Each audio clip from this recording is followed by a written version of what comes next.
प्रथम ऋषभ जिन धर्म कर, सन्मति चरम जिनेश।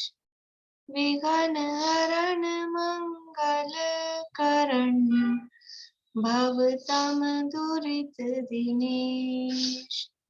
वाणी जिन मुख ते खिरी, परिगणाधिप कान। अक्षर पदमय विस्तरी, करहि सकल कल्याण। गुरु गणधर गुणधर सकल, प्रचुर परंपर व्रत तप धर तनु नगन तर। वंदो विष शिरमोर, वंदो विष शिरमोर। त्रिभुवन तिलयं देवं, वन्दितातिभुवनिन्द्र परिपूज्यम्। वोच्छं मणुपिहाओ, भव्य जनानंद जननीयो।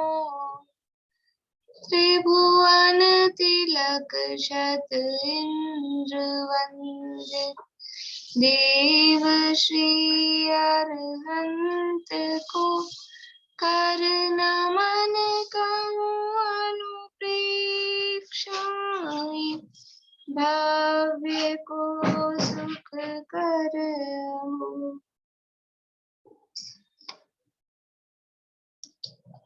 गाथा पाठ करेंगे।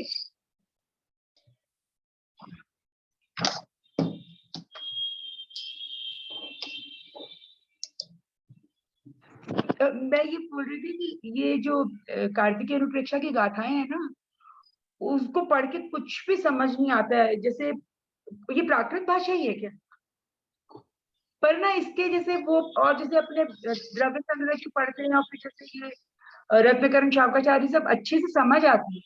इसमें तो मेरे को एक भी गाथा में ऐसा नहीं है। एक तो पहली बात है कि वो थोड़े प्रचलित हैं, द्रव्य संग्रह और रत्नकरण शावकाचार्य, तो कॉमन है, थोड़ी सुनी हुई है, ये कॉमन नहीं है। पहली बात तो ये है। बाकी समझ में तो अगर हमने जब अर्थ हमने किया था और हमने समझा था, और अब जब भी पढ़ते हैं तो वो अर्थ ख्याल में लेके पढ़ते हैं, तो बिल्कुल समझ में आता है। नहीं, ऐसा तो नहीं है। वो वैसे समझ में आती है जब देखते हैं नीचे उसका अर्थ समझ, लेकिन जैसे वर्ड्स जो है ना, उन वर्ड्स का मीनिंग जैसे नहीं निकाल पाते, वो कह रही थी।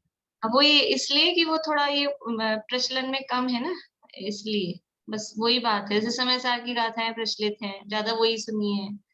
रत्नकरण शावकाचार्य के भी कुछ, कभी आगे के जब श्लोक आएंगे ना तो सुने हुए नहीं मिलेंगे, ये शुरू के तो फिर भी सुने हुए रहते हैं, तो वो लगेगा कि हाँ ये तो समझ में आ रहे हैं। फिर वो बस इसी का है, थोड़ा सा जो अपने को बार बार में अपन प्रचलित होती है चीज, वो अपने को लगता है समझ में आ रही है, इस चीज का फर्क। द्रव्य संग्रह तो बहुत कॉमन था यार, सरल, उसके वास्तव में मतलब शब्द भी बहुत सरल भी हैं, और वो प्रकरण एकदम ही सरल था, उसमें कुछ भी मतलब ऐसा कठिन नहीं है। वो तो सब बालबोध की बातें थी गाथाओं में, वो तो जो कठिनाई और जो विस्तार था वो सब टीका में था।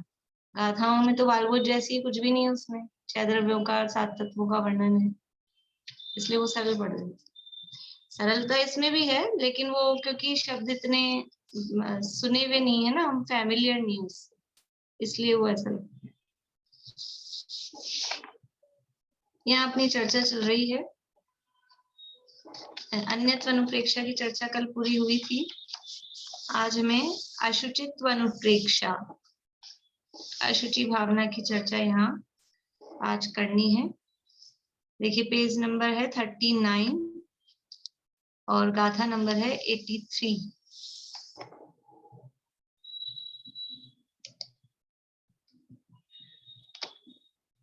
पढ़ते हैं अपन। पीछे बोलेंगे, कौन बोलेंगे पीछे? रेणु जी आप बोलिएगा पीछे। सयल कुहियाण पिंडम, सयल कुहियाण पिंडम, किमिकुल कलियम औवदुगंधम। किमिकुलकलियम् औवदुगन्धम्। किमिकुल कलियम औवदुगंधम। किमिकुलकलियम् औवदुगन्धम्। मलमुत्ताणं यगेहम्। मलमुत्ताणं यगेहम्। देहं जानेहि असूयमयम्। देहं जानेहि असूयमयम्। सयलकुह्याण पिण्डम् किमिकुल कलियम् औवदुगन्धम्। मलमुत्ताणं यगेहम्। देहं जानेहि असूयमयम्। तयलकुह्याणपिण्डम् किमिकुलकलियम् औवदुगन्धम्। मलमुत्ताणं यगेहम्। देहं जानेहि असूयमयम्। देखिए, सयल कुह्याण पिंडम। सयल यानी सकल, कुह्याण यानी कुत्सित, निंदित, निंदनीय, जो खोटी गंदी चीजें हैं, ऐसे कुत्सित पदार्थों का पिंडम यानी समूह है। अशुचि भावना, देखो कल अपन ने चर्चा की थी 5 भावनाओं तक की सामान्य रूप से, कि सबसे पहले यहाँ अनित्य या ध्रुव अनुप्रेक्षा में संयोग और पर्यायों की अनित्यता बताई गई। तो अनित्यता का बात सुन के जीव को क्या लगा कि नहीं, किसी की शरण में जाके इनको बचा लेंगे। सब षण्मंगुर हैं, जितने भी संयोग हैं, पर्याय हैं, षण्मंगुर हैं, नाशवान हैं। तो जीव को विचार आता है कि हम किसी के पास जाके खत्म तो होंगे, लेकिन हम कोशिश करके बचा लेंगे। तो फिर अशरण भावना में कहा गया कि संसार में कोई भी शरणभूत नहीं है, ये संयोग और पर्याय बचाने से भी नहीं बचेंगी। तो फिर जीव ने कंप्रोमाइज किया कि ठीक है, नहीं बचेंगी, जब तक है तब तक तो सुख भोग ले। तो फिर तीसरी संसार भावना में कहा गया कि इनमें कहीं सुख है ही नहीं, संसार में कहीं भी सुख नहीं है, तो तुम्हारी जो सुख भोगने की बात है, कल्पना है, वो निरर्थक है, बेकार है। तो दुखी दुख है संसार में। तो अच्छा, दुखी दुख है तो अब हम मिल बांट के भोग लेंगे वो दुख को। मैं अकेला थोड़ी ना हूँ संसार में, हम सब मिल बांट के इस दुख को भोग लेंगे। तो एकत्व भावना में कहा कि संसार में जो भी सुख दुख का भोगता है वो तू अकेला ही है। सबको अपना सुख दुख स्वयं को ही भोगना होता है। कोई परिवारजन, पति पत्नी, माता पिता, भाई बहन, वो कोई काम नहीं आते हैं। और इसी के साथ में फिर ये कहा कि यहाँ तक कि ये जो तेरा शरीर है, माता पिता भाई बंधु, ये तो साथ काम आते ही नहीं है दुख के भोगने में, लेकिन ये जो शरीर है, ये शरीर भी अपने से अन्य है, भिन्न है। ये भी कोई अपने साथ रहने वाला नहीं है। जो दादा वाली 12 भावना है ना, अभी वो निकली भी नहीं है, पर उसमें बहुत अच्छे हैं कि मतलब उसमें से कि तब क्या करें, ये जब अपना शरीर ही भिन्न है, तो जो देह स्पष्ट रूप से भिन्न है, तब उनकी क्या बात करें, तब क्या करें उनकी कथा, जो क्षेत्र से भी अन्य है भिन्न परिजन, भिन्न पुरजन, भिन्न ही धनधाम है, प्रिय भगनी भिन्न है, भिन्न भगनी, भिन्न जननी, भिन्न ही प्रियवान है। बहुत सारे इस तरह की उसमें छंद दिए हैं। तो वहां अन्यत्व भावना में कहा कि ये शरीर भी अपने से भिन्न है। माता पिता भाई बंधु तो भिन्न है ही है, लेकिन ये शरीर भी अपने से अन्य है, भिन्न है। तो उसी बात को दृढ़ करने के लिए कि नहीं नहीं, शरीर तो अपना ही लगता है, अपना ही दिखता है, अपना ही है, ऐसा निकलता नहीं एकदम से। शरीर को भिन्न कहते ही जीव मानने को तैयार नहीं होता है, स्वीकार नहीं करता है। तो उस शरीर से पृथकता को दृढ़ करने के लिए अशुचि भावना सामने खड़ी हुई कि जिसको तू अपना मान रहा है, जिसको तू, जिसमें इतना रच पच रहा है, वो शरीर कैसा है। जिस देह को निज मान कर नित रम रहा, जिस देह में जिस देह को निज मान कर रच पच रहा जिस देह में, जिस देह में अनुराग है, एकत्व है जिस देह में, क्षण एक भी सोचा कभी, क्या क्या भरा उस देह में। जिस शरीर को इतना अपना मान रहे हैं, जिसमें रच पच रहे हैं, यही मैं हूँ, यही मैं हूँ, सारा दिन उसमें लगे हुए हैं, तो एक क्षण भी सोचा है कि इसमें क्या भरा हुआ है, क्या क्या भरा हुआ है। तो उस शरीर से विरक्ति उत्पन्न कराने के लिए ये अशुचि भावना यहाँ पर सामने उत्पन्न हुई है।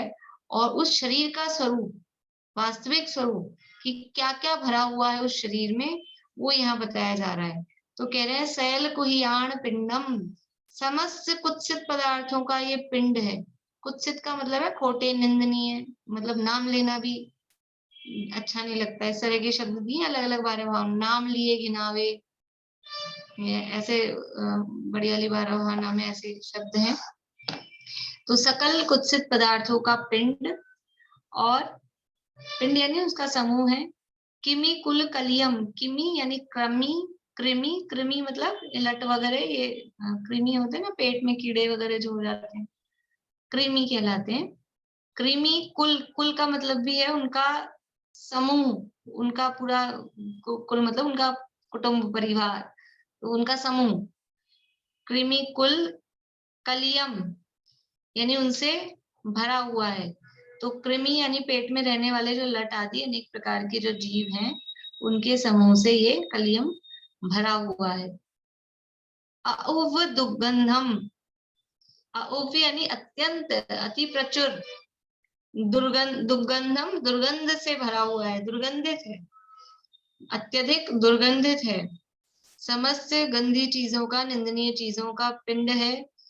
और कीड़े मकोड़े, कृमि यानी जो जीव हैं, उनका समूह से भरा हुआ है और अत्यंत ही दुर्गंधित है। और कैसा है? मल मुत्ताणम या गेहम, गेहम यानी घर, जो, यह यानी जो, जो घर है, किसका घर है? मल मुत्ताणम, मल मूत्र का घर है, मल मूत्र ही जिसमें बसे हुए हैं, रमे हुए हैं, जहां से देखो वहां से क्या निकलेगा? मल मूत्र यही निकलता है।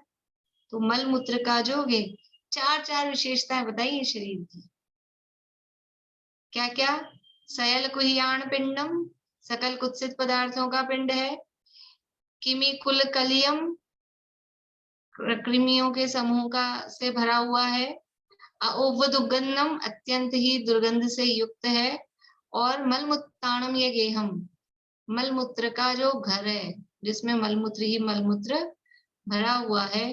देहम जाने ही, ऐसा इस देह को, शरीर को, जाने ही यानी जानो, असुईमयम, अशुचिमय, अपवित्रमय, गंदा इस देह को जानो।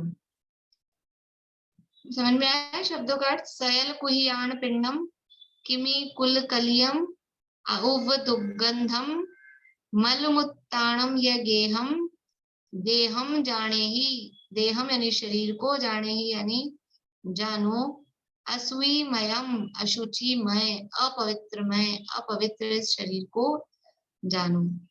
अन्व्यार्थ, हे भव्य तू, देहम यानी इस देह को, असुईमयम अपवित्रमयी जाने ही जान। कैसा है देह? सयल कुहियाण पिंडम, सकल यानी समस्त, सब, कुत्सित निंदनीय पदार्थों का पिंड, समूह है। किमी कुल कलियम, कृमि यानी पेट में रहने वाले लट आदि तथा अनेक प्रकार के निगोद आदि जीवों से भरा है। अउव दुर्गंधम, अत्यंत दुर्गंधमय है। मल मुत्ताणम या गेहम, जो मल मूत्र का घर है। भावार्थ, इस शरीर को सब अपवित्र वस्तुओं का समूह जानना चाहिए। यानी दुनिया में जितनी अपवित्र वस्तुएं हैं, वो सब समझ लो आके यहीं भर गई है। और दुनिया में जो अपवित्रता फैलती है, वो भी कहाँ से फैलती है? वो सब इसी अपवित्रता से ही अपवित्रता, यानी बाहरी अपवित्रता की बात चल रही है कि बाहर में जो अपवित्रता है, वो सब इस शरीर में आके भरिए। जिस शरीर में इतना हम रच पच रहे हैं, जितना रम रहे हैं, तो उसमें है क्या अंदर? जैसे कोई किसी में मतलब बाहर से कोई अच्छा दिख रहा हो और कोई व्यक्ति उसमें बहुत आसक्त हो, तो जरा सा उसको अंदर का नजारा दिखे तो तुम जिसमें प्रीति कर रहे हो, देखो इसमें तो एक गंदगी है। मान लो बाहर से कोई डब्बा अच्छा लग रहा हो, बढ़िया मिठाई का या कोई ऐसा, तो बच्चे आकर्षित होते हैं, अरे क्या है इसमें, क्या है इसमें, क्या है। और अपन ने कोई वेस्ट चीज उसमें रख दी हो छुपा के, तो फिर उसको खोल के दिखाया, अरे इसमें गंदगी है, मान लो छिलके भर दिया हो, कचरा भर दिया हो, तो वो फिर उससे विरक्त होता है। तो यहाँ शरीर की गंदगी दिखाने का प्रयोजन क्या है? शरीर की अशुचिता दिखाने का प्रयोजन क्या है? बाह्य भावनाओं का प्रयोजन क्या है? अनुप्रेक्षाओं का प्रयोजन कल बताया था। अनुप्रेक्षाओं का प्रयोजन क्या है? बोलिए, कौन बताएंगे?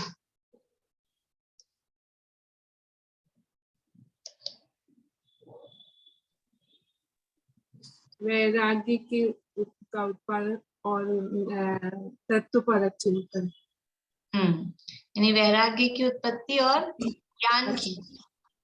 तत्वपरक चिंतन तो उसमें कर रहे हैं। अभी अपन फल पूछे ना, तो उसको उस फॉर्म में कि वैराग्य और ज्ञान, ज्ञान और वैराग्य की उत्पत्ति हो, इसका ये 12 भावनाओं का फल है। तो अशुचि भावना का फल क्या? कि हमको द्वेष उत्पन्न हो शरीर से। द्वेष नहीं, द्वेष दिखाकर द्वेष नहीं करा रहे, वैराग्य करा रहे हैं, शरीर से विरक्त हो। इस शरीर में जितना आसक्त हो रहा है, तो शरीर में आसक्त न हो, उस शरीर से विरक्त हो।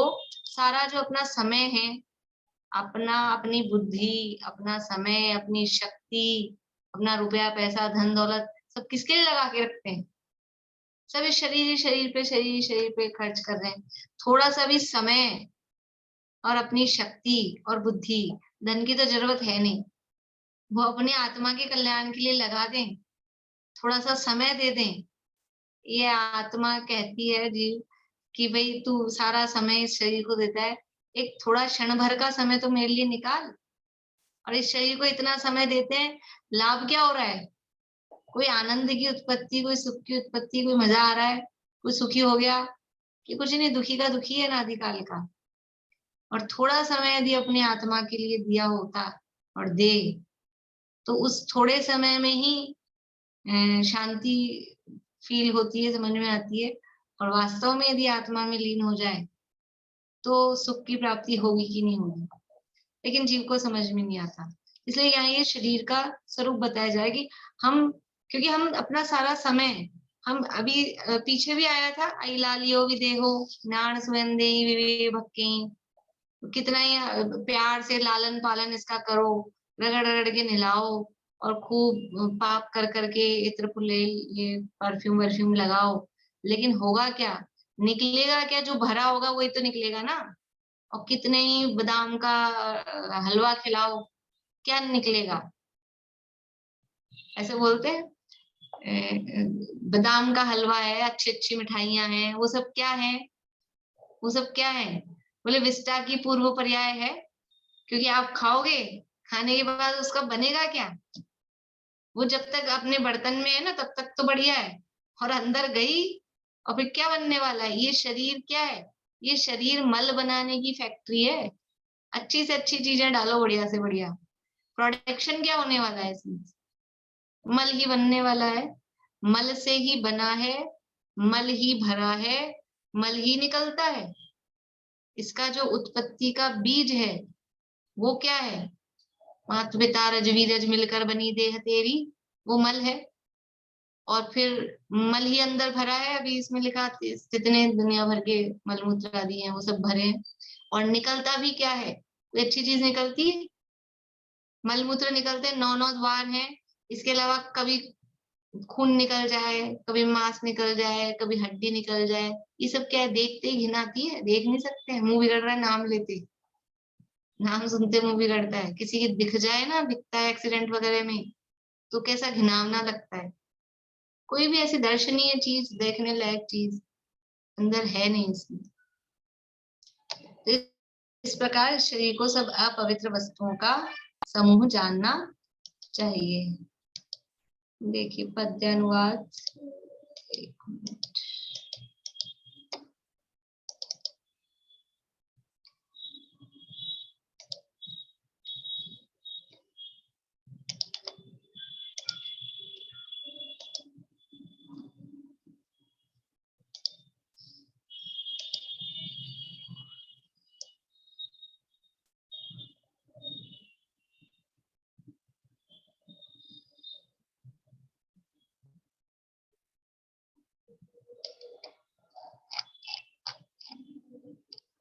एटी 3 नंबर की गाथा है ना।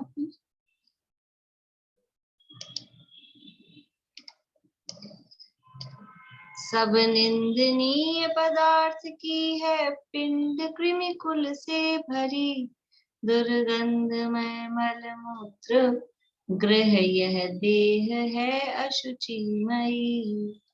सब निंदनीय पदार्थ की है पिंड और कृमि कुल से भरी। सब जो कृमि है, लटें वगैरह हैं, उनसे भरी है।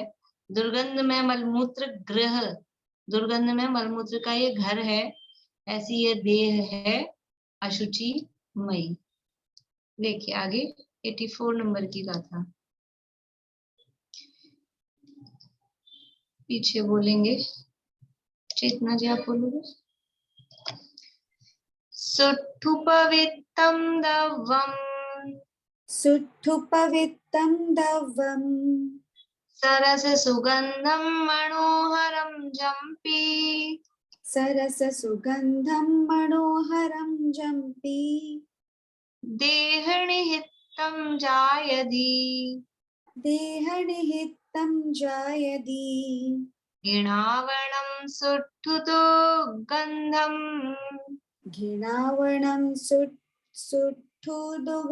दुर्गन्धं, घृणावणं सुट्ठुतो गन्धं, घृणावणं दुर्गन्धं, सुट्ठुपवित्तं दवं, सरस सुगंधं मनोहरं जम्पी, देहनिहितं जायदी, घृणावणं सुट्ठुतो गन्धं।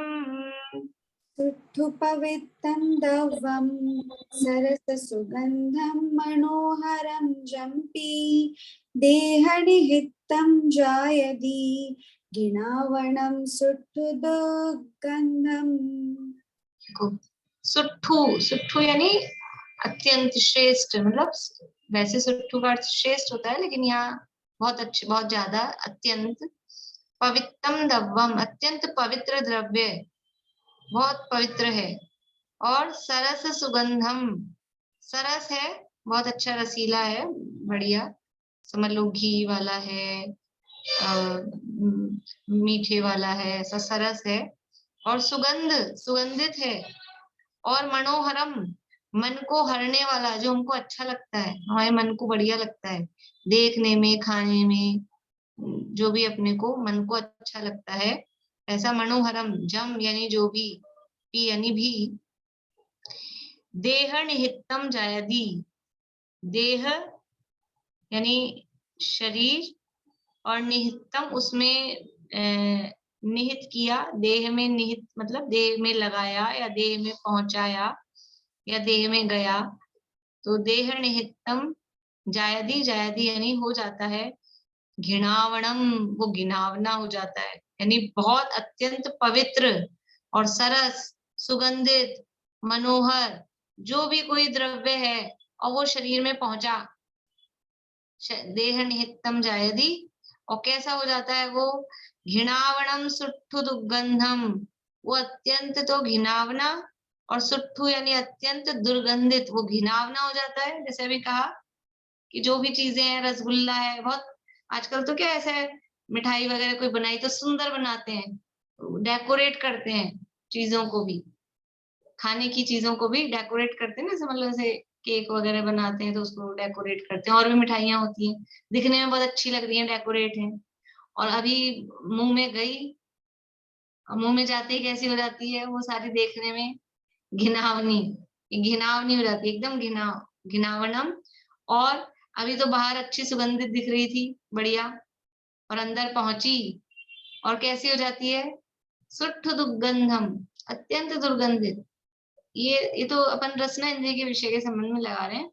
पांचों इंद्रियों के विषयों के संबंध में ऐसा ही है, चाहे स्पर्शन इंद्रिय का, घ्राण का, चक्षु का। हम और चीजें जो यूज ले गए हैं, मान लो जो अच्छी चीजें दिख रही है, हमने शरीर पे लगाई, बहुत अच्छी खुशबूदार क्रीम दिख रही है, अच्छी लग रही है बाहर, और फिर हमने उसको लगा लिया अपने शरीर पे।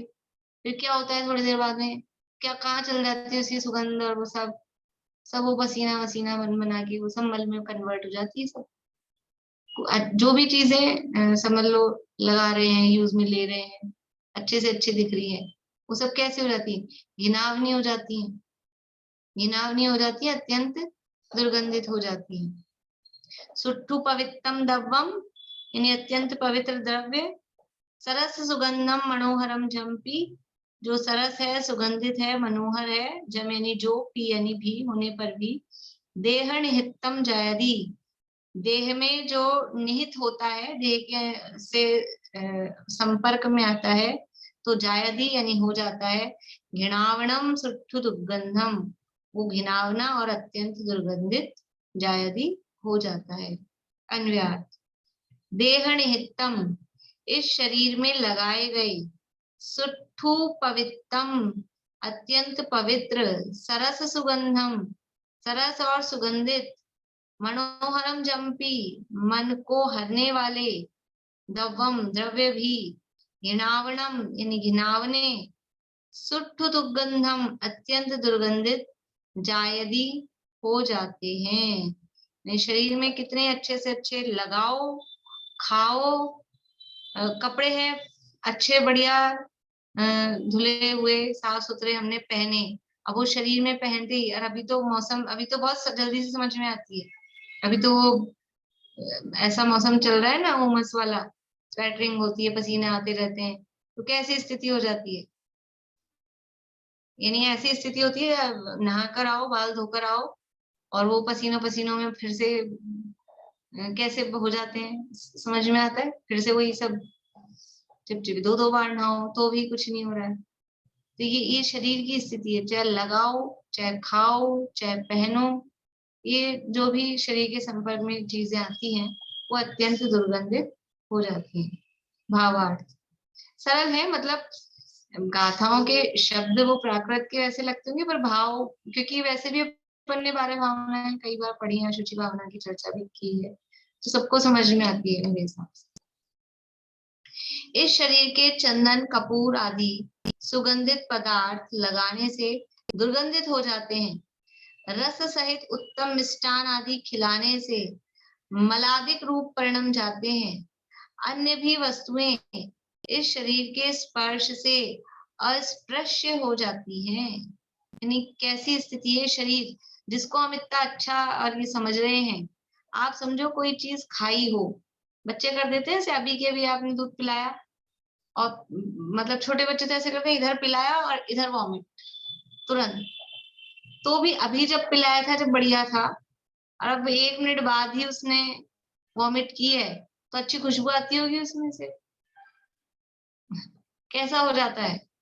वो दुर्गंधित हो जाता है, मतलब इतनी सी देर भी वो संपर्क में रहता है अंदर, और वो अत्यंत दुर्गंधित, वैसा का वैसा निकल के आता होगा, अभी डाला और अभी निकला है, तो वैसा का वैसा कि इतने से में ही उसमें क्या प्रोसेसिंग होती है कि उसकी सारी स्मेल वो जो दुर्गंध में बदल जाती है वो सब, ऐसा। तो अन्य भी जो भी वस्तुएं हैं, उत्तम से उत्तम वस्तुएं भी इस शरीर के स्पर्श से अस्पृश्य, देखो जो शब्द दिया ना अस्पृश्य, ये शब्द किसके लिए यूज में आता है? शूद्रों के लिए, अस्पृश्य शूद्र, ऐसा है ना।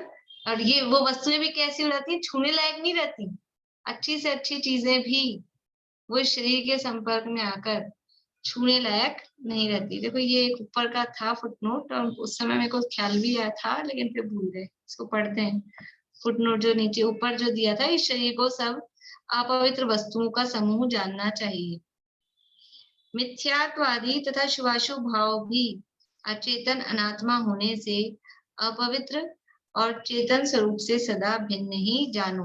यहाँ तो शरीर की अशुचिता की बात चल रही है, तो ये शरीर सब अपवित्र वस्तुओं का समूह है, और जिस शरीर में जो जीव है, और वो जीव भी यदि मिथ्यात्व और कषायों से सहित है, तो वो मिथ्यात्व और कषाय के भाव भी वो अत्यंत अपवित्र हैं, और वो आत्मा के स्वरूप नहीं है।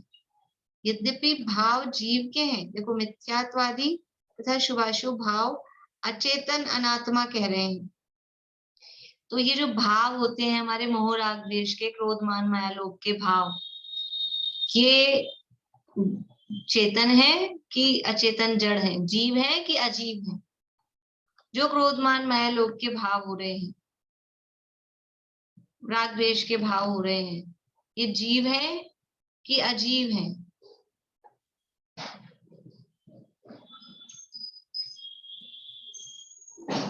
अभी तो यहाँ लिखा हुआ है ना जड़ अचेतन जानना चाहिए, तो सब 2 उंगली दिखा रहे हैं। लेकिन अगर वो अजीब हैं तो वो दिखते हैं, स्पर्श रस गंध वर्ण है उसमें, जड़ है अचेतन है। तो क्रोध आंखों से दिखता है,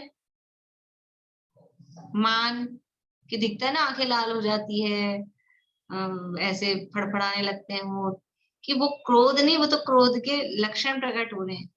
पर वो क्रोध का अंदर अंदर मान लो क्रोध आ रहा है तो दिखता है, ऐसे नहीं दिखता है। लेकिन उनको जड़ अचेतन कहा है। क्यों कहा है? यद्यपि देखो होते कहाँ है, जो मोह राग द्वेष के क्रोध आदि के भाव हैं, वो जीव में पैदा होते हैं कि अजीव में पैदा होते हैं? पैदा होते हैं जीव में। किसी भी अजीव जड़ अचेतन में, टेबल में, कुर्सी में, पेन में, पेंसिल में, इनमें नहीं होते क्रोध आदि भाव, होते हैं जीव में। लेकिन जीव का स्वरूप नहीं है, जीव के स्वभाव नहीं है, और जीव में हुए हैं तो वो अचेतन के लक्ष्य से हुए हैं, जड़ के लक्ष्य से हुए हैं। उनको जड़ क्यों कहा? वास्तव में उसमें ढूंढने जाएंगे तो जड़ के जैसे स्पर्श रस गंध वर्ण पुद्गल में जैसे होते हैं, वे पुद्गल है तो उसमें स्पर्श रस गंध वर्ण होना चाहिए ना, लेकिन उसमें आप ढूंढने जाओगे तो स्पर्श रस गंध वर्ण नहीं मिलेंगे। तो स्पर्श रस गंध वर्ण नहीं है, फिर भी उनको पुद्गल कह रहे हो, जड़ कह रहे हो। क्यों कह रहे हो? क्योंकि वो जीव का स्वभाव नहीं है, और जीव में हुए हैं तो जड़ के लक्ष्य से हुए हैं। वो कर्म के निमित्त से हुए हैं तो कर्म भी जड़ है, या अन्य पर पदार्थों के निमित्त से होते हैं, पर पदार्थों के लक्ष्य से कषाय राग द्वेष उत्पन्न होती हैं, तो अन्य पर पदार्थ भी जड़ है। इसलिए जड़ के लक्ष्य से होने के कारण, और जीव का स्वभाव नहीं है, जीव के स्वभाव से विपरीत है। तो जीव के स्वभाव, जीव है जीव, और जो जीव के स्वभाव से विपरीत होगा उसको क्या कहेंगे? उसको कहेंगे अजीव, जड़, अचेतन। इसलिए ये मिथ्यात्व और क्रोधादि भावों को जड़ अचेतन कहा है। लेकिन उत्पन्न जीव में ही होते हैं, किसी जड़ में उत्पन्न नहीं होते।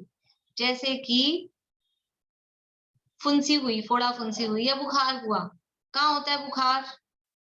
जो अपने बच्चों के खेल खिलौने की गुड्डी गुड़िया होती है उनमें बुखार होता है, खिलौने वाली डॉल वगैरह होती है। टेबल कुर्सी में बुखार होता है नहीं, गाड़ी को तो हो जाता है, गाड़ी तप जाती है गर्मी में। बुखार होता है क्या उसको? नहीं, जड़ अचेतन को बुखार नहीं होता। बुखार किसको हो रहा है? अन्य जो बाहरी वस्तुएं हैं उनमें बुखार नहीं होता, बुखार शरीर में हो रहा है। अन्य बाहरी पदार्थों में बुखार नहीं हो रहा। तो बुखार शरीर में हो रहा है, तो शरीर का स्वभाव है क्या? शरीर का स्वभाव नहीं है हमेशा बुखार रहना, 100 डिग्री, 101 डिग्री, 102 डिग्री, ये शरीर का नेचर नहीं है। तो होता है शरीर में है, लेकिन फिर भी वो कैसे होता है? बुखार शरीर में हुआ कैसे होता है? कि किसी ना किसी बाहरी पदार्थ के निमित्त से, मच्छर ने काटा, ठंडी हवा लग गई, जो भी कोई समझ लो वायरस वायरल जो भी फैलते हैं उस हिसाब से पर के लक्ष्य से हो रहा है, और इसका शरीर का स्वभाव नहीं है, इसलिए उसको शरीर का नहीं कहा जाता। उदाहरण है ये, मतलब अभी शरीर पे लगा रहे हैं अपन। तो बुखार को जैसे शरीर का नहीं कहा जाता, शरीर का स्वभाव नहीं है, शरीर से विपरीत है, शरीर का विभाव है, वैसे ही ये क्रोधादि भाव ये बुखार की जैसे आत्मा में उत्पन्न होते हैं, लेकिन आत्मा का बुखार है, आत्मा का स्वभाव नहीं है। तो बुखार को रखे रखना शरीर में ही हुआ है, शरीर में हुआ है ना, तो रखे रखना, दवाई नहीं लेना, ठीक नहीं करना कि नहीं। शरीर में हुआ है लेकिन शरीर का स्वाभाविक नेचुरल परिणमन नहीं है, इसलिए उसको दूर किया जाता है। अपने घर में मक्खी मच्छर चूहे वूहे हो जाते हैं कि नहीं हो जाते हैं, कीड़े मकोड़े, बारिश के दिनों में मच्छर हो जाते हैं, तो अपने घर के सदस्य हैं क्या, घर में रखें उनको, कि होते हमारे घर में हैं लेकिन अच्छे नहीं है, हमारे घर के मेंबर नहीं है, रखने लायक नहीं, निकाल बाहर करने लायक है, जहां हमको दिख जाए तो हम जल्दी जल्दी बाहर भगाते हैं। तो ऐसे ही ये जो भी मिथ्यात्व और क्रोधादि भाव हैं, ये शरीर में उत्पन्न हुए बुखार के समान या घर में उत्पन्न हुए कीड़े मकोड़ों के समान ये स्वभाव नहीं है, बाहरी तत्व हैं, विभाव हैं, इसलिए वो दूर करने लायक हैं। तो यहाँ भी यही बात करें, मिथ्यात्वादी तो शुभाशुभ भाव भी अचेतन अनात्मा होने से वो भी अपवित्र हैं और चेतन स्वरूप से सदा भिन्न ही है, अलग ही है, हमारा स्वरूप नहीं है। ठीक है, तो ये जो ऊपर अपवित्रता की बात की थी उसमें ये बात साथ में की। आगे देखिए पेज नंबर 40 पे 85। अच्छा, इस गाथा का पद्यानुवाद और गाथा पढ़ लें एक बार। पुण्यमांडी आप गाथा पढ़िए, फिर मैं पद्यानुवाद भी शेयर कर दूंगी। मनुयाणम असूयमयम नहीं 84 नंबर, 84 नंबर। सुठूपवित्तमिदब्बं सरस सुगंधम मनोहरम जम्पी देहि निहितं जायति घृणावणं सुठुगुदोगन्धम्। देखिए पद्यानुवाद।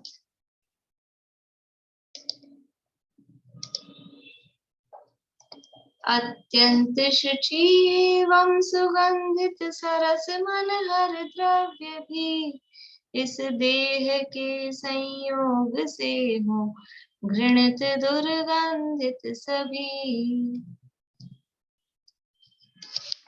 आगे 85 नंबर की गाथा। और वे शरीर को अशुचि दिखाते हैं, और अशुचिता बता रहे हैं शरीर की। गाथा पीछे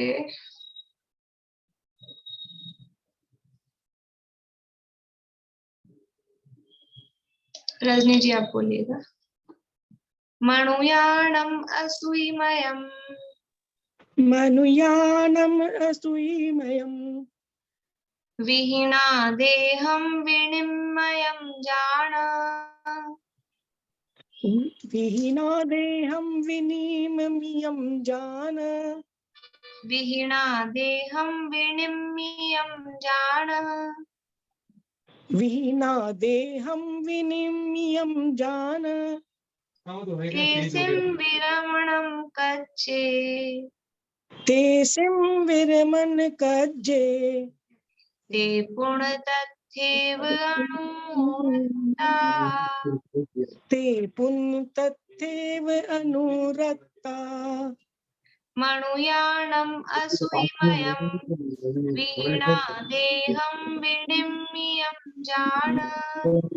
तेसिं विरमण कच्चे ते पुण्य तथैव अनुरक्ता। मनुयानम असूयमयम विहीना देहम विनिमयम जान तेसिम विरमन कज्जे ते पुण्य तथैव अनुरक्ता।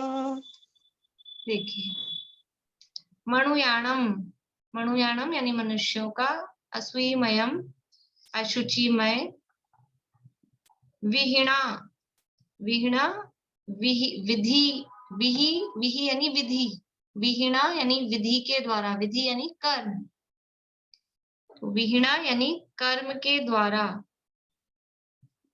देहम यानी देह शरीर, विनिमयम, विनिमयम यानी विनिर्मित है, यानी रचा गया है, निर्मित है, विनिर्मित, विनिर्मित और विशेष रूप से निर्मित है, जान यानी जानो,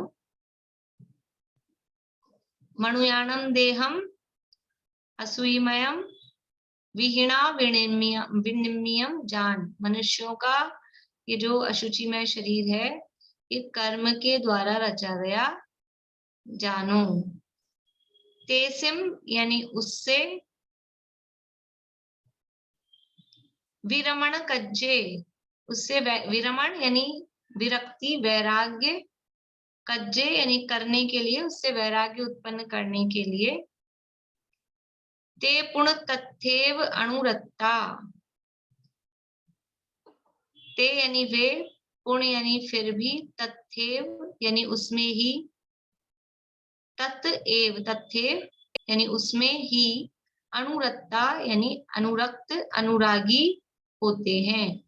वो बहुत अच्छी बात कह रहे हैं। क्या कह रहे हैं? मणुयाणम असूयमयम देहम, मनुष्यों का जो अशुचिमय देह है ये कर्मों ने बनाया है, कर्मों ने अशुचिमय इस देह को बनाया है। क्यों बनाया है? तेसिम विरमणम कज्जे, उससे विरक्त होने के लिए ऐसा अशुचिमय बनाया है। मनुष्यों का जो शरीर इतना अपवित्र गंदा बनाया, किसने बनाया? कि कर्म ने बनाया। कर्म, नाम कर्म के उदय से शरीर मिलता है ना, तो कर्म ने ये मनुष्यों का इतना गंदा अपवित्र शरीर बनाया। अभी विशेष रूप से मनुष्यों की बात कर रहे हैं, क्योंकि देखो ये पढ़ने सुनने वाले कौन है? चार गति के जीवों में से। ये शास्त्र कौन पढ़ेंगे सुनेंगे? ये गाथाएं मनुष्य ही पढ़ेंगे सुनेंगे। तिजन चितकों को तो पढ़ना सुनना आता नहीं, नार की तो ऊपर आने वाले हैं नहीं, तीन पढ़ने उनको फुर्सत नहीं है, और देवों को भी फुर्सत नहीं है विषय भोगों से, और ज्यादा ही हो तो वो संरक्षण में जाएंगे, वो एक शास्त्र पढ़ने आएंगे यहाँ पे। तो ये मनुष्य ही पढ़ने सुनने वाले हैं, इसलिए मनुष्यों की बात ये विशेष रूप से कर रहे हैं कि ये जो मनुष्यों का शरीर है ये इतना गंदा अशुचिमय दुर्गंधित ये बना, ये कैसे बना? कि कर्म के द्वारा निर्मित है, कर्मों ने इसको रचा है, कर्म के निमित्त से शरीर की रचना हुई है। तो क्यों किया? अच्छा भी तो बना सकते थे ना, अच्छा भी तो हो सकता था ना। ये शरीर इतना गंदा क्यों बनाया कर्म ने? थोड़ा अच्छा साफ सुथरा बना देते, इतनी गंदगी क्यों रखी? कि ये जीव को वैराग्य उत्पन्न हो। ये शरीर अशुचि में है, क्यों है? ये शरीर की अशुचिता ही ये बता रही है कि है जीव इससे विरक्त हो। ये इतना अशुचि में है, इसमें आसक्त मत हो, इसमें विरक्त हो। अगर अच्छा होता तो आसक्त होता तो समझ में आता, इतना गंदा शरीर और फिर भी उसमें आसक्त हो रहा है। तो देखो आगे कह रहे हैं, इसमें नीचे दिया है, ते पुण तथैव अनुरक्ता, फिर भी ये उसी में अनुरक्त हो रहे हैं। यानी हमने तो इतना गंदा, जैसे मान लो कहीं किसी को रहने को जगह मिले, कहीं बाहर गए अपन यात्रा में, और रहने की जगह ऐसी मिलेगी एकदम गंदा, लेट बाथ एकदम गंदे, कमरा भी ऐसा, और फिर भी वो व्यक्ति है ना उसमें से निकलना नहीं चाह रहा कि नहीं हम तो यहीं रह जाएंगे 2-4-10 दिन, महीना भर। तो कह रहे तुमको गंदा ये ऐसे इसलिए दिया था कि तुम टिको नहीं ज्यादा। कभी कभी ऐसा होता है ना, समझ लो पिक्चर्स में सीरियल्स में दिखाते हैं, रियल में भी कोई करता हो कि घर में कोई मेहमान आए और वो जा ही नहीं रहे थे, तो क्या करें कि फिर उनके मतलब उनको रहने को गंदी जगह दे दी, या मतलब इस तरह से कि वो टिके नहीं, ऐसा गंदा कमरा दिया, खाने में अच्छी चीजें नहीं दी, तो ऐसा व्यवहार किया, फिर भी वो वहां टिका हुआ है, फिर भी वो उसी में आसक्त हो रहा है। तो यहाँ भी ये कह रहे हैं कि ऐसा गंदा शरीर मिला तो इसलिए मिला कि तुम इससे विरक्त हो, इसको ज्यादा सजाओ धजाओ मत, ज्यादा लालन पालन मत करो कि ये तो गंदा है, इससे विरक्त रहो, ये कब छूटे, ऐसी भावना भाव। फिर भी क्या आश्चर्य है, क्या आश्चर्य है कि ते पुण तथैव अनुरक्ता, ये गाथा है। हर हर भावना में इस तरह की गाथा आती है ना, ये है वो गाथा। ते पुण तथैव अनुरक्ता, फिर भी उसी में आसक्त हो रहे हैं। ये वैराग्य उत्पन्न करने के लिए अशुचि शरीर मिला था कि हमको वैराग्य उत्पन्न हो जाए इसकी अशुचिता को देख के। सबको दिखती है, समझ में आती है, फिर भी उसी में अनुरक्त होते हैं, उसी में आसक्त होते हैं। जो कुछ खाओ, अभी समझ लो इतना कुछ भी जो कुछ खाओ वो पेट में दर्द करे, गैस बनाए, पेट खराब करे, फिर भी उस बनाने में और खाने में उसी में आसक्त हुए, उसी में आसक्त हुए। भोजन करते समय रोज ये भावना आनी चाहिए कि ये भोजन करना कब बंद हो, कब हमारी ऐसी स्थिति हो जाए कि इस भोजन की आवश्यकता ही नहीं पड़े। हमारा भोजन क्या है? स्वरूप तो है निराहारी, और यदि भोजन भी करना है तो कौन सा भोजन? ज्ञान अशन। अपन ने उसमें पढ़े थे परीक्षाओं में, वो 2-2 लाइनें छंद पढ़े पंडित साहब की। ज्ञान अशन, ज्ञान रूपी भोजन, वो मेरा भोजन है। और मेरा तो स्वभाव, ये बाहर वाला आहार करना मेरा स्वभाव नहीं, निराहारी स्वभाव है, अनाहारी स्वभाव, फिर भी करना पड़ता है। तो ये जो मतलब इस तरह की तो भावना नहीं आती, और फिर भी उसी देह में कोई समस्या हो जाए, तो अब अभी पेट में दर्द हो रहा है तो ये नहीं सोच रहा मैं खाना बंद कर दूं, अब क्या खा लूं कि ये पेट दर्द सही हो जाए, फिर से और खाने का ही विचार आता है, फिर से और लगाने का ही विचार आता है। मतलब बुद्धि ऐसी चलती है अपनी। फिर देख लो कुछ भी होगा तो फिर ये नहीं सोचेंगे कि हम खाना पीना बंद कर दें, हमारा यही विचार आएगा कि नहीं हम अब ये खा ले, तो इससे एक के ऊपर एक दुनिया भर के उपचार करते हैं, तो वो और जाके मुश्किल होती है। ऐसी स्थिति है।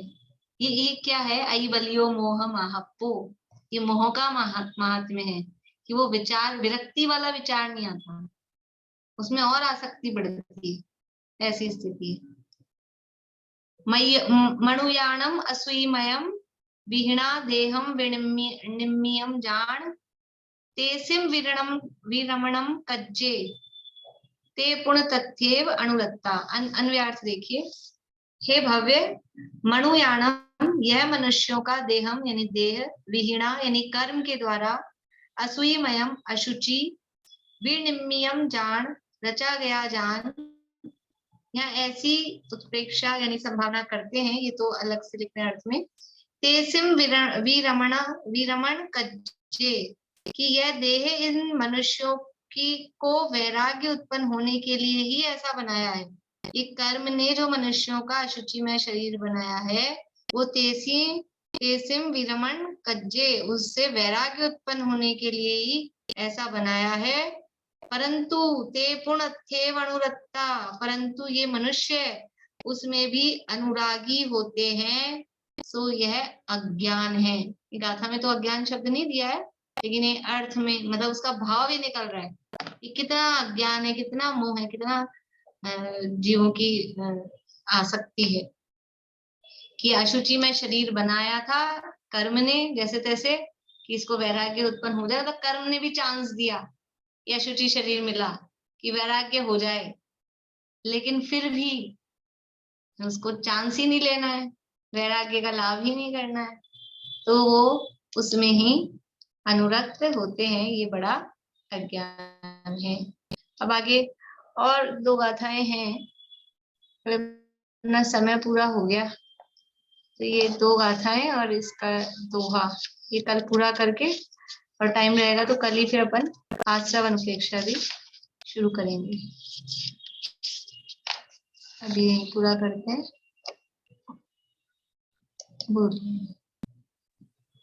भूख क्यों लगती है बार बार? क्यों लगती है? सार में कारण दिए हैं भूख लगने के। असाता वेदनी की उदिना, कर्म की तरफ से देखें तो उसमें दिया आहार, गाथा इस तरह की है। आहार दंसने ने, आहार को देखने से ही भूख लग जाती है, एक तो ये भी कारण होता है।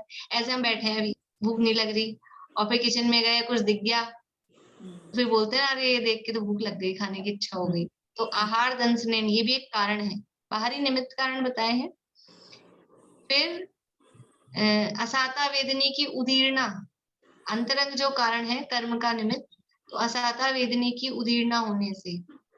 और ओम को उठाए, पेट खाली हो जाता है, पेट खाली हो जाता है तो बोलते हैं पेट में चूहे दौड़ रहे हैं, तो पेट खाली होने से, आहार को देख लेने से, असाता वेदनी की उदीर्णा होने से ये भूख लगती है। और फिर असली कारण है वास्तव में शरीर के प्रति मोह, शरीर को अपना मानना। ये जो शरीर के प्रति मोह है वो तो सबके पीछे है ही असली कारण, और फिर बाहरी निमित्त रूप में भोजन सामग्री देख ली, या पेट खाली फील हो रहा है, या असाता वेदनी की उदीर्णा हुई है, तो असाता वेदनी की उदीर्णा भी होगी ही उसमें, और उन कारणों से ये भूख लगती है। और साइंटिफिक देखें विज्ञान की दृष्टि से देखें तो अंदर एसिड्स होते हैं, HCl, और वो एसिड होते हैं ना, वो अंदर से वो रिलीज होते हैं, तो स्पर्शन वो अंदर पेट में टच होते हैं। तो स्पर्शन इंद्रिय का काम है, भूख फील हो रही है, कौन सी इंद्रिय से पकड़ में आती है अपने को भूख, तो वो अंदर पेट में वो जो एसिड, जिसे अपन जठराग्नि बोलते हैं, मतलब अम्ल बोलते हैं ना हिंदी में, तो वो इस तरह की, मतलब साइंस में आप देखेंगे, पूछेंगे तो वो HCl वगैरह एसिड वो रिलीज होते हैं, तो वो टच होते हैं वहां, तो वो भूख की फीलिंग होती है, इसे मतलब साइंटिफिक तरीके से। बाकी बाहर में कर्म का उदय और इस तरह के निमित्त कारण बाहर में होते हैं। वो असाता की उद्दीपना दिन में इतनी बार होती है कि खाने की बार बार इच्छा होती है? देखो, असाता की उदीर्णा जैसे कि एक तो जो टाइम होता है अपना, मान लीजिए हम सुबह 8 बजे नाश्ता करते हैं कि 10 बजे करते हैं, जो वो टाइम के हिसाब से भी, और जो असाता की उदीर्णा में वो कारण है आहार दंसनेन, आहार को हमने देख लिया तो असाता की उदीर्णा में वो निमित्त हो जाता है। हम ऐसे हम नहीं कर रहे थे, भूख नहीं लग रही थी, फील नहीं हो रही थी, लेकिन हमने देख ली कोई वस्तु तो अब इच्छा हो गई, तो असाता की उदीर्णा, उदीर्णा में ये कारण बनते हैं। तो ये तो भोजन से संबंधित है, और भी चीजों में, नींद ऐसे नहीं आ रही थी, बैठे हैं अपन, नींद नहीं आ रही है, नींद का टाइम भी नहीं है, लेकिन सर्दी के दिन है और रजाई ओढ़ के लेट गए और फिर साथ में प्रवचन और चला लिया, तो क्या होता है, वो निद्रा की उदीर्णा हो जाएगी, नींद आ जाएगी। तो ऐसे ही भोजन के संबंध में भी इस तरह से। बाकी कभी भोजन नहीं भी देखते हैं तो भी वो अगर कर्म का उदय आता है अपने टाइम के हिसाब से, वो पेट खाली हो जाता है, तो भी वो भूख की फीलिंग होती है। और सबसे बड़ा उसमें कारण है शरीर को अपना मानना, देह को अपना मानना। तो आप कहोगे मुनिराज तो शरीर को अपना नहीं मानते हैं, या अपने तरफ से बात चल रही है मुख्य रूप से, बाकी मुनिराजों के लिए तो वही है कि वो असाता की उदीर्णा कहो, उस रूप से हो। मतलब हमको जो भूख का दुख लगता है, उस दुख में कारण है असली मिथ्या। भूख से हमको दुख लगता है ना, ये कष्ट लगता है, तो उस कष्ट का कारण है शरीर को अपना मान। बोलिए रजनी जी। नहीं, ये अपने एग्जाम के हिसाब से कल है ना, ये हो जाने के बाद है ना रिवीजन चालू कर सकेंगे? किस टाइप के क्वेश्चन आएंगे, क्या आएंगे, कैसे आएंगे? कल के बाद क्लास फिर होगी मंडे को, आज ट्यूसडे है ना। हाँ, तो फिर ऐसा करें, मंडे को एक क्लास रख के फिर ट्यूसडे को एग्जाम रखें। हाँ, ट्यूसडे या वेडनेसडे कुछ ऐसा भी हो, 2 दिन रिवीजन करके, दो एक दिन दिन 2 की दिन। रिवीजन की जरूरत नहीं है, एक ही दिन बहुत हो जाएगा, हाँ, तो जैसा भी या आप फिर बोले। कल ही कर लें, कल ही रिवीजन क्लास करके फिर मंडे को एग्जाम कर लें।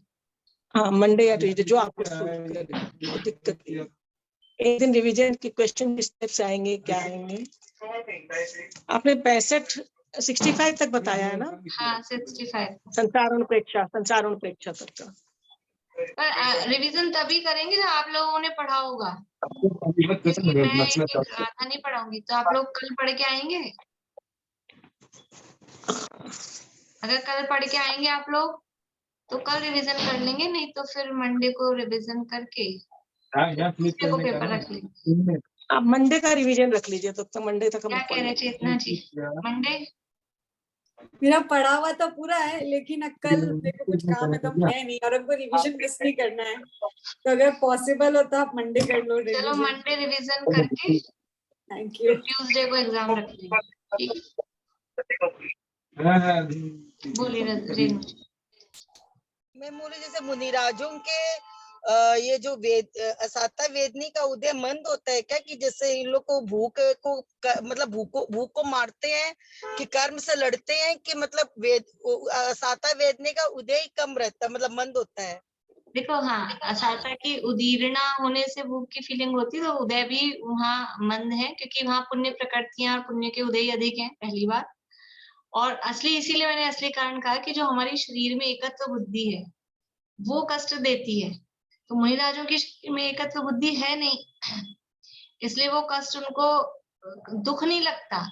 और अगर भूख की फीलिंग उनको जरूर होती है, ऐसा नहीं है, तो वो असाता का जब कभी ऐसा नहीं कि असाता का उदय उनके खत्म हो गया है, असाता का उदय और उदीर्णा छठे गुणस्थान तक है, तो वो जो असाता का उदय अगर आता है और उनको वो भूख की फीलिंग होती है, तो भूख की फीलिंग होती है, फील होता है, लेकिन ये भूख से मुझे कष्ट हो रहा है ऐसी उनकी मान्यता नहीं, इसलिए वो दुखी नहीं होते। और हम क्योंकि वो शरीर को अपना मानते हैं और वो भूख की फीलिंग में हम इन्वॉल्व होते हैं, तो हमको कष्टदायी लगता है, इसलिए हम दुखी होते हैं।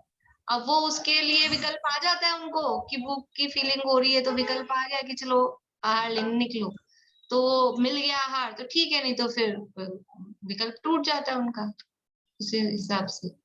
और नहीं मिलता है तो भी, मिल जाए तो भी वो समभाव में रहते हैं।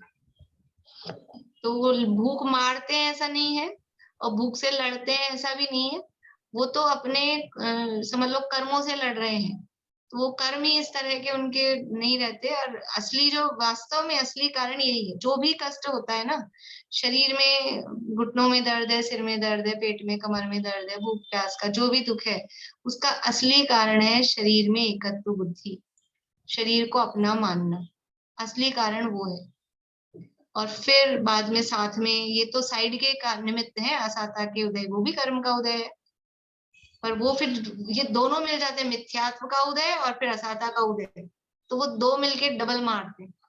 और मुनिराज के मिथ्यात्व का उदय नहीं है, अकेले असाता का उदय आता है तो इतना काम नहीं कर पाता। ठीक है, और नियम ही ऐसा है, वेदनीय कर्म वो मोहनीय के बल से अपना काम करता है, तो मुनिराज के मोहनीय कर्म नहीं है, तो वो वेदनीय में बल ही नहीं रहता है कोई खास, तो उदय भी आता है असाता का, तो वो इतना बलशाली नहीं होता है। बोलिए। कल कल 2 ही श्लोक है, तो कल ही रिवीजन करा के मंडे को एग्जाम दी।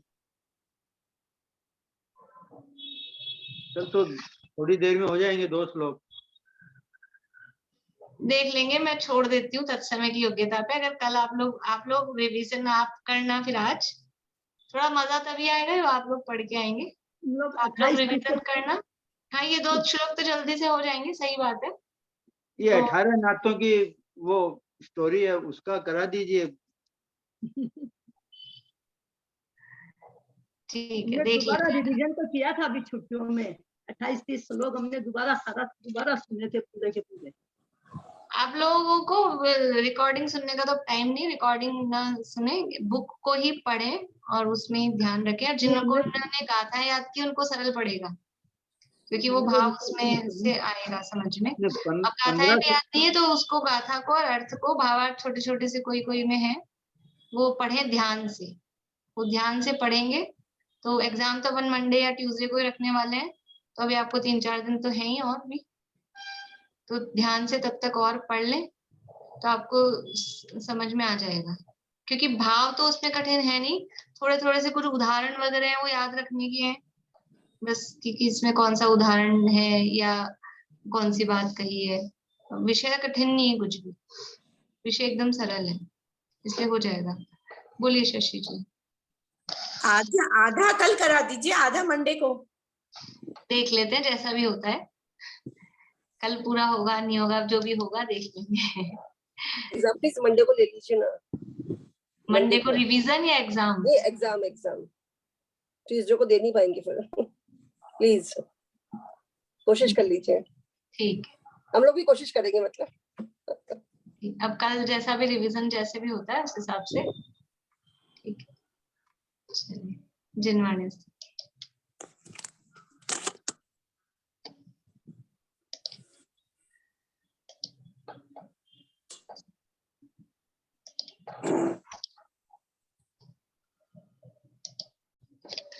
साची तो गंगाय वीतरागवाणी, अविच्छिन्न धारा निज धर्म की कहानी।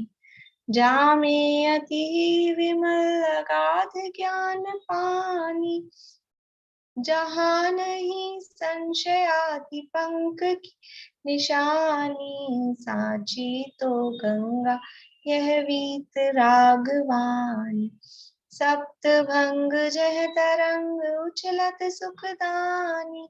संत चित मराल वृंद रमे नित्य ज्ञानी, सांची तो गंगा यह वीत रागवान, जाके अवगाहन ते शुद्ध हो ये प्राणी, भाग चंद निश्चय घट माहिया प्रमाणी, सांची तो गंगा यह वीत रागवान, अविच्छिन्न धारा निज धर्म की कहानी।